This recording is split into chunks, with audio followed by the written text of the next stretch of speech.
इतना सिंपल तरीका बताने वाला हूँ, इतना सिंपल तरीका कि 2025 में जाएंगे और तहलका मचा कर आएंगे, एग्जाम में फोड़ कर आएंगे। ठीक है, देख सकते हैं सारे के सारे मोस्ट इंपोर्टेंट क्वेश्चन है, तो इस वीडियो को छोड़कर नहीं जाना है।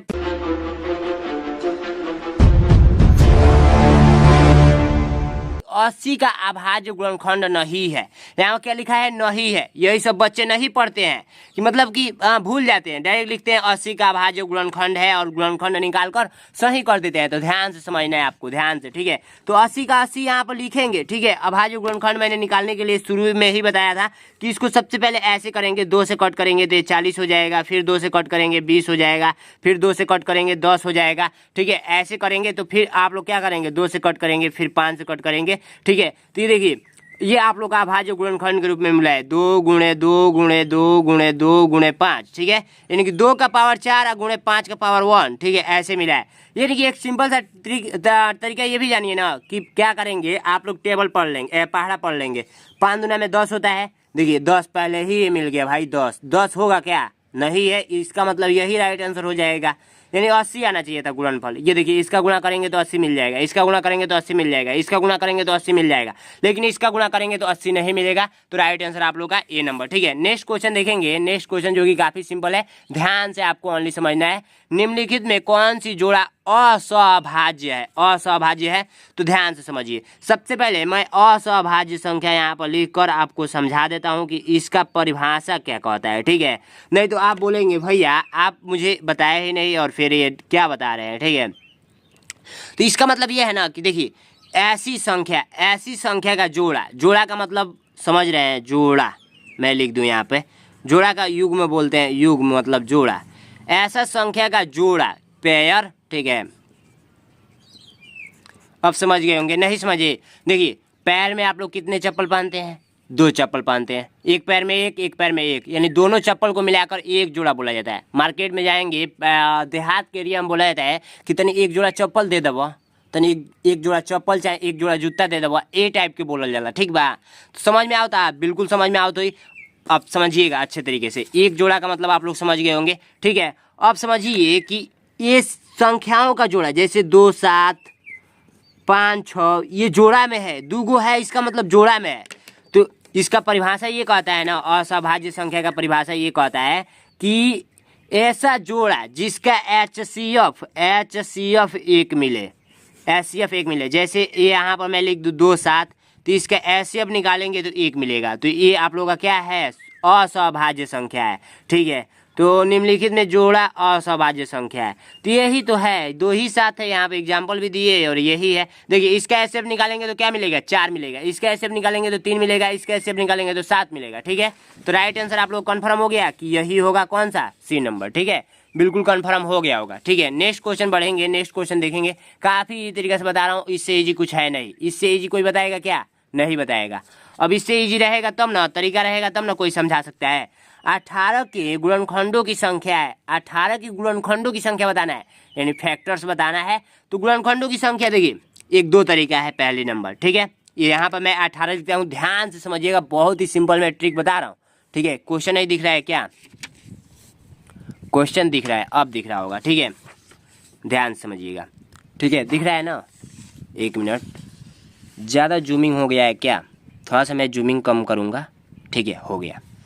अब देखिए, 18 का 18 मैं यहाँ पे लिख देता हूँ। ठीक है, अब देखिए, गुणनखंड का मतलब मैंने बताया कि ये किस किस संख्या से कट रहा है, वही इसका गुणनखंड है। जैसे 1 से कटेगा, 2 से कटेगा, 3 से कटेगा, 4 से कटेगा क्या? 4 से नहीं कटेगा, 5 से कटेगा, 6 से कटेगा, 7 से कटेगा, नहीं कटेगा, 8 से कटेगा, नहीं कटेगा, 9 से कटेगा, हाँ कटेगा, 11 से नहीं कटेगा, 12 से नहीं कटेगा, डायरेक्ट 18 से कटेगा। यही इसका गुणनखंड है। अब इसको काउंट कीजिए, 1 2 3 4 5 6 पे आप लोग ट्रिक कर देंगे, लेकिन यहीं पर बड़ा संख्या होता है। यदि बड़ा संख्या होता तो आप कंफ्यूजन में हो जाते। तो इसका एक सिंपल सा ट्रिक जानिए। सबसे पहले जैसे एलसीएम निकालते हैं वैसे निकाल दीजिएगा, अभाज्य गुणनखंड जैसे निकालते हैं वैसे निकाल दीजिएगा। तो ये हो गया, मैंने निकाल दिया। तो अब देखिए, इसको ऐसे लिख लीजिएगा। अब इसको घात के रूप में लिख लीजिए। यहाँ पे 1 भी नहीं है तो 1 घात चढ़ा लीजिए, और गुणा 3 2 बार है तो 3 गुणे पावर में 2 हो जाएगा। अब कुछ बात कीजिए, बस एक सिंपल सा तरीका अपनाइए। क्या है पता है? इसमें 1 जोड़िए, इसके घात में 1 जोड़िए, इसके घात में क्या करना है? 1 जोड़ना है। अब ये जब जोड़े तो ये 2 मिला है, और गुणा कर दीजिए किससे, ये जब जोड़ेंगे तो 3 मिला है। अब जब गुणा करेंगे डायरेक्ट देखिए 6 गो आ गया यहाँ पे, ठीक है 6 गो आ गया कि नहीं, राइट आंसर 6। ये गुणनखंडों की संख्या को प्रदर्शित करता है, गुणनखंडों की संख्या को प्रदर्शित करता है ये 6। देखिए ऐसे करके निकालेंगे तो गुणनखंडों की संख्या को प्रदर्शित करता है, तो डायरेक्ट भी पता कर सकते हैं, ये ट्रिक है, ठीक है। अब ये क्वेश्चन कह रहा है कि एक अभाज्य संख्या के कितने गुणनखंड होते हैं, तो मुझे नहीं पता है, आपको भी नहीं पता है। मान लीजिए कि आप अभाज्य संख्या के बारे में पता ही नहीं है, तो कैसे जानेंगे। तो सबसे पहले अभाज्य संख्या के बारे में जानिए कि अभाज्य संख्या कहते किसे हैं। तो अभाज्य संख्या की परिभाषा याद कर लीजिए, एक को छोड़कर एक और स्वयं से जितनी संख्याएं कटती है उसे अभाज्य संख्या कहते हैं। यानी कि जो संख्याएं एक और स्वयं से कटती हैं, खुद से कटती हैं, एक और स्वयं से कटती हैं, उसे हम लोग अभाज्य संख्या बोलते हैं। जैसे 2, 3, 5, 7, 11 ऐसे करते करते अनंत तक जाता है। या एक छोटा सा डिफिनेशन और भी इसका बोल सकते हैं कि जिसका अभाज्य गुणनखंड ओनली 2 मिले, यानी कि फैक्टर करने पर 2 मिले। जैसे देखिए इसका फैक्टर करेंगे तो 1 से कटेगा एंड 2 से कटेगा। अभी ने बताया फैक्टर का मतलब क्या होता है, ये किस किस संख्या से कटेगा वही इसका फैक्टर होता है। 1 से कटेगा एंड 2 से कटेगा। अब दूसरा एग्जाम्पल 3 को उठाकर यहाँ पर रखते हैं। 3 को जब उठाकर मैंने यहाँ पे रखा, ध्यान से समझिएगा 3 को, तो देखिए 3 किस किस संख्या से कट रहा है, तो एक 1 से कटेगा, एक 3 से कटेगा, ठीक है। यही इसका फैक्टर हुआ। तो जिसका 2 फैक्टर मिले वही अभाज्य संख्या कहलाता है। तो देख सकते हैं यही तो पूछ रहा है, एक अभाज्य संख्या कितने गुणनखंड होते हैं, तो अधिकतम 2 ही हो सकते हैं, 2 ही हो सकते हैं। तो राइट आंसर बी नंबर, ठीक है। ज़्यादा डीपली में जाकर समझेंगे ना तो अच्छे तरीके से समझ में आएगा, और ऊपर झापर समझेंगे तो बिल्कुल भी नहीं समझ में आएगा। ऊपर झापर भोजपुरी भाषा है, समझ रहे हैं, मतलब कि हवा हवा में समझेंगे तो नहीं समझ में आएगा। 72 के सभी अपवर्तकों की संख्या बता दीजिए। मैं शुरू में ही बताया था, गुणनखंड का दूसरा नाम है अपवर्तक। जैसे आप रहते हैं गांव में या शहर में, तो आपका 2 नाम होगा। पहला कि आपका जो नाम है, जो आपका माता पिता रखे हैं। दूसरा आपके जो दोस्त रिगाने वाला नाम रखे हैं, जैसे चिढ़ाने वाला नाम रखे हैं वो। ऐसे ही इसका 2 नाम है, 2 नाम है। अब आप मार्केट में गुजर रहे हैं और आपका दोस्त आपका नाम रख कर पुकारेगा तब भी आपको आना है, और जो रिगाने वाला नाम है या चिढ़ाने वाला नाम है वो भी रख कर पुकारेगा तो आपको तो ताकना ही पड़ेगा उसके तरफ, ठीक है। तो समझ में आया, इसका 2 नाम है मतलब एक ही है, समझ रहे हैं ना। आपका 2 नाम है तो आप अकेले हैं तभी ना 2 नाम है, यानी कि एक ही बात है। 72 के अपवर्तकों की संख्या बता दीजिए। तो संख्या बताने के लिए मैंने बताया है कि ट्रिक अपनाइए, ऐसे लिख लिख कर ट्राई करेंगे तो काफ़ी टाइम लगेगा। जैसे ये 6 है, 6 किस किस संख्या से कटेगा, ऐसे ऐसे लिख लिख कर ट्राई करेंगे तो टाइम लग रहा है कि नहीं लग रहा है। ऐसे डायरेक्ट इसका क्या कीजिए, ऐसे कीजिए जैसे मैं बता रहा हूँ, ठीक है। 36 लिख दीजिए, 2 से कट कीजिए, 18 लिख दीजिए, 2 से कट कीजिए, 9 लिख दीजिए। अब ये मैं सिखाऊँ ना तो ये सबसे समझिए मूर्खता वाला काम है, क्योंकि ये सबको आता होगा, ठीक है। 3 से कट कीजिए, फिर 3 से कट कीजिए, ये देखिए ये निकला है। तो अब इसको क्या करेंगे, 2 गुणे 2 गुणे 2 गुणे 3 गुणे 3। और मैंने क्या किया, इसको घात के रूप में बदल दीजिए। इसको देखिए 2 का पावर कितना, 3, क्योंकि 3 बार है, गुणे 3 का पावर कितना, 3 एक बार लिख कर, क गो है 3, 2 गो है तो 2 गो चढ़ा लीजिए। और मैंने बताया ना इसके घात में 1 जोड़ दीजिए। अब इसके घात में 1 जोड़े तो ये मिला 4, और गुणा कर दीजिए किससे, इसके जोड़ से।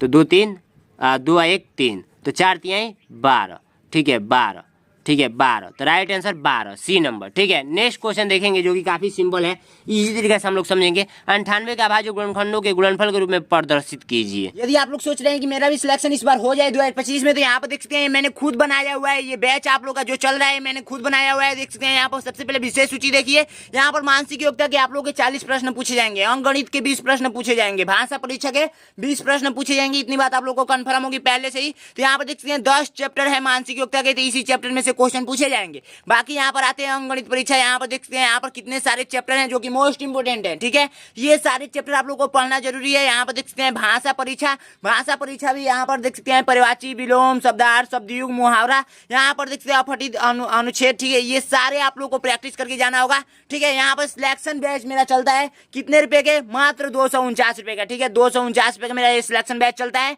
हिंदी मीडियम से है, या इसमें क्वालिटी क्या है, फीचर्स क्या क्या है, देख सकते हैं। New syllabus chapter chapter wise PDF आप लोगों को देखने को मिलेगा। बाकी रिकॉर्डेड क्लास मिलेगी, उसके बाद पिछले 7 साल का पेपर मिलेगा, 8 प्रैक्टिस सेट मिलेंगे, संपूर्ण नोट्स मिलेगा, 400 मोस्ट इंपोर्टेंट क्वेश्चन मिलेंगे जिसमें से लड़ना है तो लड़ना है, ठीक है। 249 पे का है, इसको परचेज कैसे करेंगे? 93 36 56 81 64 पे आप लोग को व्हाट्सअप करना है, तो फटाफट व्हाट्सअप कीजिए। यहाँ पर देखते हैं ये ओमार शीट पर पेपर होता है, ओमार शीट कैसे भरना है ये भी अच्छे तरीके से सिखाया जाएगा, कॉल के थ्रू बताया जाएगा, सब कुछ जो भी डाउट है आप कॉल करके पूछेंगे। तो यहाँ पर देखते हैं डायरेक्ट आपको इस बैच में ये सुविधाएं देखने को मिल रही है, तो आप लोग ज्वाइन करने के लिए इस व्हाट्सअप नंबर पे व्हाट्सअप करेंगे, ठीक है। Thank you so much.